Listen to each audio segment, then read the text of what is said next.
Top 10 DHs of 2025. Number 10 is Jorge Soler of the Anaheim Angels.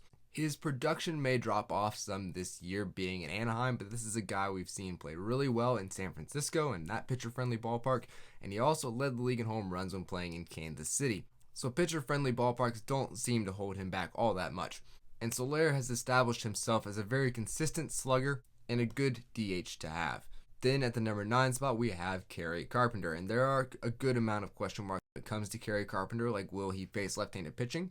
But last year, in his limited time playing, he absolutely dominated, especially down the stretch for the Tigers. In his time playing, he actually put up a WRC plus of 159, which is elite level of offensive play from a guy. And he's in the 95th percentile when it comes to expected WOBA, and in the 98th percentile when it comes to barrel rate. So I do trust his bat, and I think he's going to have a great year for the Detroit Tigers. Then at the number 8 spot is Joc Pederson of the Texas Rangers now. Last year with the Arizona Diamondbacks, he was very similar to Kerry Carpenter, where he had a 151 OPS plus last year, and he's an elite offensive bat when it comes to facing right-handed pitching, and he has really cemented himself as a very dependable DH. Then at the number 7 spot, we have Christian Yelich of the Milwaukee Brewers, and he is making the move probably to play more games at DH now that he's been injured a few times. And the Brewers outfield is filling up with some really good talent and really athletic players. To keep him healthy, he'll probably be DHing a lot this year. Looking at Yelich's performance himself, he had a great year in 2024 when he was on the field.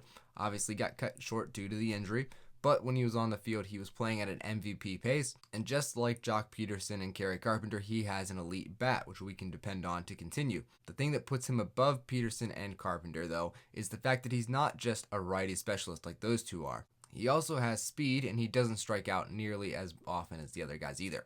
But then at the number 6 spot is the DH of the Chicago Cubs, Seiya Suzuki. He has really picked up his level of play and has been a big component to why the Chicago Cubs are looking to have a really successful year in 2025. And really, the Cubs lack a lot of offense. They're a very defense specialist team. They have a lot of guys who are fast, but Seiya Suzuki is one of their dependable guys. Their offense really revolves around him and Kyle Tucker at this point. And that leads to a lot of run production for this guy. He had a great 2024, and he has been offensively consistent and getting better each and every year. Then at the number 5 spot, we have Marcell Ozuna of the Atlanta Braves. He is getting a little bit up there in age, but he is still a DH. But he also has a massive jump up in production from everybody we've talked about thus far on the list. Most of the other guys that we've talked about so far are in the 70 to 80 range when it comes to RBIs and runs scored, whereas Ozuna is around 100 runs and RBIs. And while other DHs we've talked about are projected to hit 20 to 30 home runs, Ozuna is in the 40 home run conversation. He's in the 98th percentile when it comes to expected WOBA, 92nd percentile in average exit velocity, and 96th percentile in barrel rate. But then at the number 4 spot, we have Kyle Schwarber of the Philadelphia Phillies.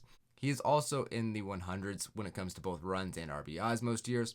And another guy who is in that 40-plus home run conversation. He will do one of 3 things. He's going to walk, he's going to strike out, or he's going to hit a home run. Those are kind of the 3 outcomes with him. But he's a great DH to have and a bat you want in your lineup. Then at the number 3 spot, we have Brent Rooker of the Homeless Athletics.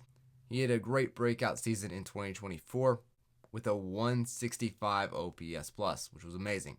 The highest we've had on this list so far. And when I say breakout for him, I don't mean that he was bad before 2024, but he really has been getting better step by step each year of his career. But the number 2 spot really launches us into a whole nother conversation because this is Yordan Alvarez of the Houston Astros. This man is a beast, modern day Big Papi.